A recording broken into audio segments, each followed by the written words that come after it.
Hi, and welcome back for another Carnival 24 interview. In our last interview, we spoke with Alicia Nicholls, an international trade specialist based in Barbados and the owner of the popular blog Caribbean Trade Law.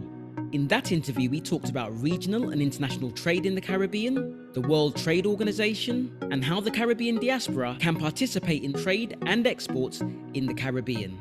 The growth of regional trade within the Caribbean is a critical part of the move towards creating a closer and more united Caribbean region.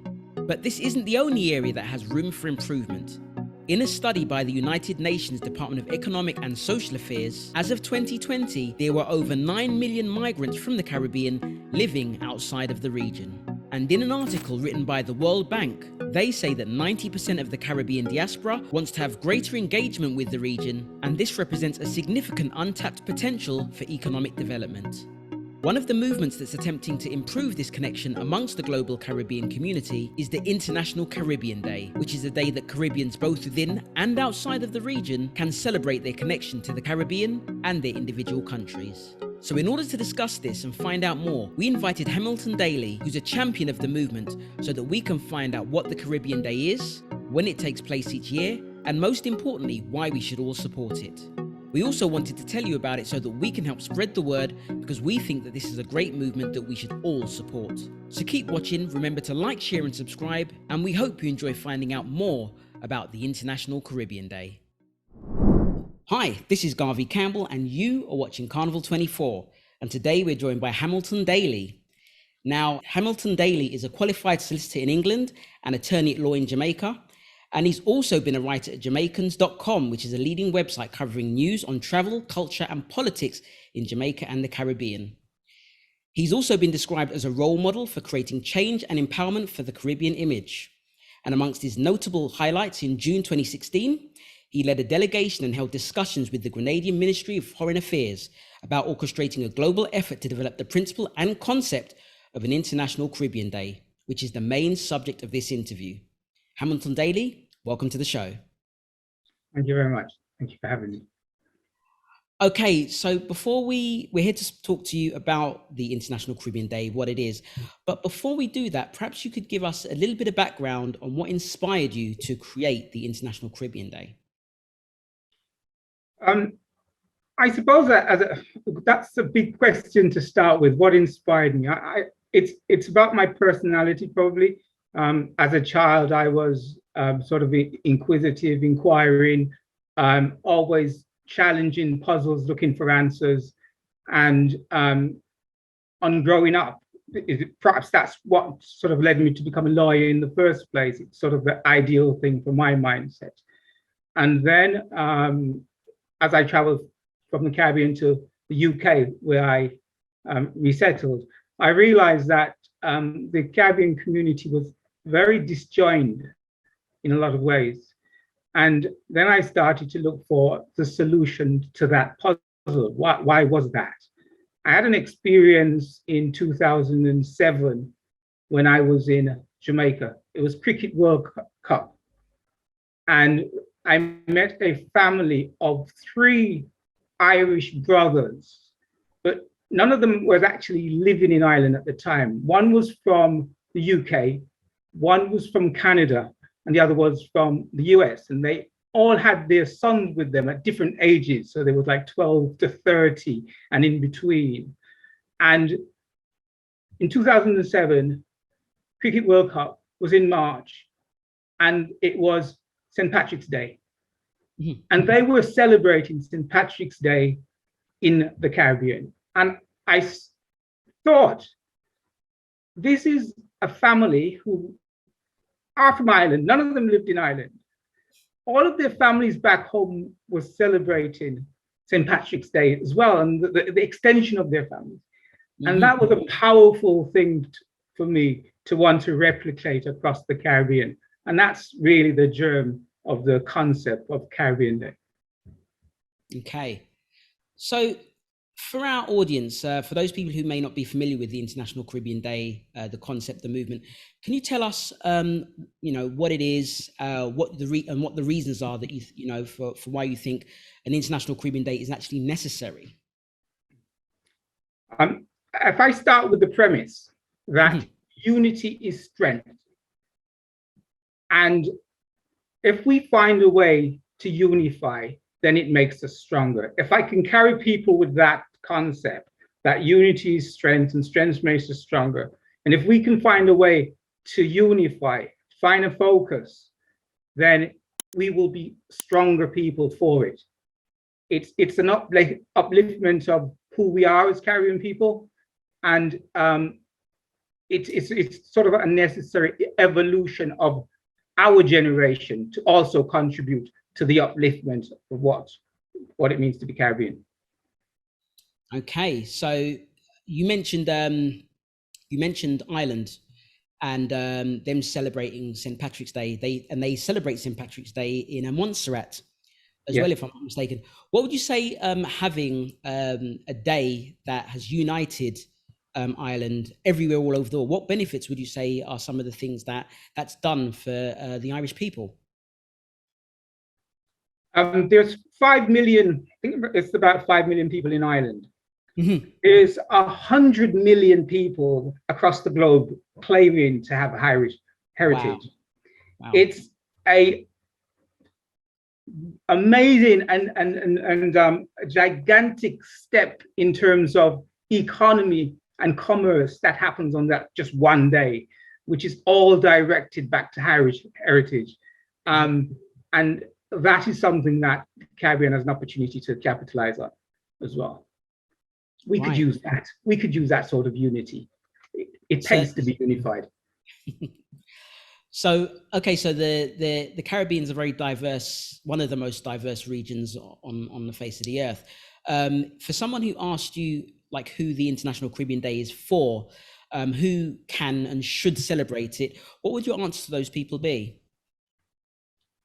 It starts with being Caribbean. And if you have a Caribbean heritage, if you've lived in the Caribbean, if your grandparents were from the Caribbean, it's Caribbean Day is about identity. That's the root of it. It's about, where do you identify as? Do you identify as, particularly for the diaspora, the Caribbean diaspora, who might have extended family who wasn't born in the Caribbean, but the Caribbean would, if you have a Caribbean Day, that is something just like St. Patrick's Day, where you would sort of look back and look forward as well. So everybody who has any sort of Caribbean connection or heritage should be owning Caribbean Day as part of their heritage. Okay, so let's dive a little deeper so people have a really good idea and understanding of what it is and what it's for. So who would you say, or what would you say people are specifically celebrating on International Caribbean Day? You know, what would you say they should be doing? What does their celebration of the day look like, and what are they actually celebrating, in your own words? Yeah, that's a good question. And Caribbean Day is, to different people, has different meanings. And what it fundamentally means is that it's a day of prominence and significance in the Caribbean calendar. It's a day where some people might choose to party, some people might choose to church, barbecues, Thanksgiving. It's sort of it's a day which, first of all, is a recognition day. It's a recognition that here we are as a people, and we've come through this journey, and it tells its own story that that we can unify, that we can achieve something in this generation, because we've been in this generation the benefactors of a lot of things in history that has brought us to have the privilege and the opportunity to, where if we've resettled outside the Caribbean or inside the Caribbean, but it took a journey for us to be here. And Caribbean Day would be our Thanksgiving. America has a Thanksgiving Day. Certainly the Caribbean has nothing like this, and we've got a lot to be thankful for, I suggest. So we should adopt a day where we can recognize purely for heritage purposes, and how we celebrate it. It's different things to different people, but it's the recognition that's important. Okay. So currently, the International Caribbean Day is primarily a social media movement. And while we had a look, looking into the International Caribbean Day, what it looks like, the date for it is set for the 1st of August each year. Would you be able to tell us what the significance or reason why that you've selected the date, the 1st of August, as the day to celebrate the International Caribbean Day? Yeah. I started with the story of the Irish brothers who was in the Caribbean. And the 1st of August is a day which has substantial significance across the Caribbean. It's the date when the proclamation came from Westminster in London that the slaves across the British Empire would be emancipated. So we've looked for a date, and when we started looking for this day, this common denominator, because there's so many levels of people in the Caribbean, which the flags could divide us, the race could divide us, the geography of the islands could divide us. There's lots of things that we can look and say, well, I don't belong. But everybody has the 1st of August in their calendar. And wherever they are, they'll have the 1st of August in the calendar. And we chose a day which had significance because only the British Empire could make a proclamation in the doorsteps of London. And it has the effect across the globe, because at that time, there was a saying, the sun never sets on the British Empire, because they basically had colonies in Canada, Australia, New Zealand, across the Caribbean, in sort of Central America, like Belize or Guyana. So right around the clock, there was never a moment where all of the British Empire was dark. There was always sunlight someplace, so the sun never set on the British Empire. So the proclamation of emancipation was very broad, and to equal that, to say we want a day which will cover all of the Caribbean diaspora, all of the region, and any person anywhere, and everybody can recognize this is an important day in the Caribbean calendar. Okay, so it's a single day where all Caribbeans really can get behind and recognize as an important day, and the day, I suppose, that makes perfect sense. Makes absolute perfect sense. Yeah. So what would you say are some of the problems that you currently observe in the world today, maybe both within and outside the Caribbean, that occur as a direct result of the lack of an officially recognized unified regional Caribbean identity? The problems in the world, that's another big question. Well, would Caribbean Day fix the problems in the world? I'll answer that with a story. Okay. There was an old man on a beach in the morning throwing starfishes in the sea. It's a very popular story. Your viewers might recognize it. He was throwing starfish because he knew that if you throw the starfish, you'd be saving some. So a young man came up to him. He said, "Old man, what are you doing?" The old man explained, "I'm throwing these starfishes in the sea because if the sun comes up, it'll dry them out and they'll die." The young man said, "You're wasting your time. Look at the beach. There's millions of starfishes. You're not making any difference in the world to the starfishes." The old man took up a starfish and threw it in the sea. He said, "I've made all the difference in the world to that one." So Caribbean Day is about our people, about Caribbean people, and it'll make all the difference in the world to us. Awesome, I suppose. Yeah, absolutely. So on the back of one of the things you said earlier, in terms of like how many things there are that we could choose to divide us as Caribbean people, I mean, language being one. In one conversation I had with a young lady from Guadeloupe, we had a common experience where, when we were very young, she didn't know that countries right across the water even existed, pretty much, because there was a disconnect within the English language, and over there they speak French. And for me myself, everything I heard with regards to the Caribbean, I only heard about English-speaking countries. I did not hear about the Dutch Caribbean islands. I didn't hear about the French Caribbean islands. And I only found out they even existed later on. So I suppose the question is, do you think that maybe there might be some Caribbean people, both within and outside the Caribbean, who fear the loss of their national identity? And if so, what message would you have for those people? Yeah. National identity is an interesting point, because national identity is, if we start from the islands that have just been independent in, say, the last 50 years or less, that's your national identity. So does your heritage start from 50 years ago? Because those islands, for the British, the British islands, any of the ones that were former British colonies, were all flying the British flag before independence. And then they become national by becoming independent, so they get their own flag. I suggest that we are deeper than 50 years ago. Our history goes back further. We have grandparents and older great-grandparents buried on the islands that go back 50 years. They weren't of the islands flags that they're now, because that didn't exist at the time. So we go back and look for something deeper.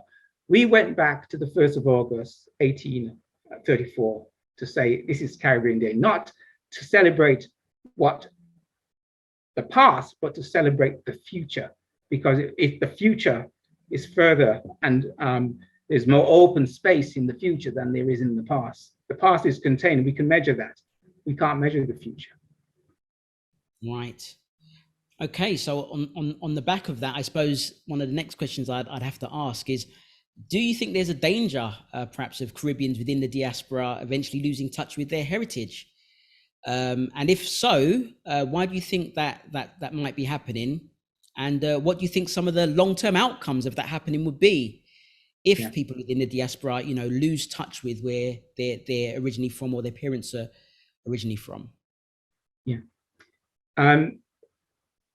There is that danger. It's not so much a danger as it's foreseeable that generations will emigrate, and then they will set up new roots. They will find identity. Identity is important. As children, the first thing we learn after saying mama and papa is, what's your name? And then we learn to call our own names, even though today more people called my name than I used it. It's our identity, but other people use it more than us. Mm. So it's necessary to look at that we don't lose connection with our heritage by having to find a new identity because we've emigrated. The family, the Irish brothers that I started with, is only an example, but it happens so often in the Caribbean that one family member might go to the UK, one might go to Canada, one might go to the US. It's the same thing that you adopt your surroundings, you try to fit in. And it's Caribbean Day that keeps you engaged. So Colin Powell would have, if he had a Caribbean Day, would have said, yeah, I can recognize that. Kamala Harris would have recognized that. Louis Farrakhan, whose parents are from the Caribbean. Malcolm X, I think one parent was from the Caribbean. So it's about keeping the people who've left and their children's children engaged in a heritage inheritance. Okay. Because if you don't know the value, then you lose it. Yeah. Absolutely. We hope you enjoyed the first part of our interview with Hamilton Daley, and if you want to see the rest of the interview where we talk about the International Caribbean Day, then leave a like and a comment saying hell yeah and more please, and we'll continue to keep posting these videos in 20-minute chunks so that we can get it out there as much as possible. And don't forget, remember to share this video with people that you think would be interested and let them know, because we believe the International Caribbean Day is something we should all support. This is 𝗗𝗲𝐃𝐿, and you have been watching another Carnival 24 interview.